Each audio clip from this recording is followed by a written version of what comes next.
रडती माय पुढे पण मी तिला सोडत काका ते किती मारतात मी तर लय बोलते काय पडायचं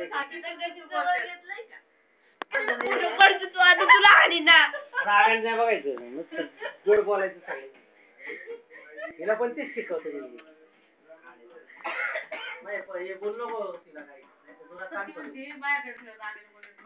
असं नाही मावशी कोण म्हणलं तिला पिलर खरं बोलतात कोण म्हणलं तुला आम्ही आलोच नसतो तिला माणसाने खरं बोलतो बरोबर बाई 100% बोलली तू पण मी आलोच नसतो डॉक्टरांचं का अगं ती माझा खातीये मावशी भाकरी करते ना आवर ना डबे द्यायचे ना आपला पोरीचे वाढदिवस झाला तिकडे बोलव म्हणलं तर तिला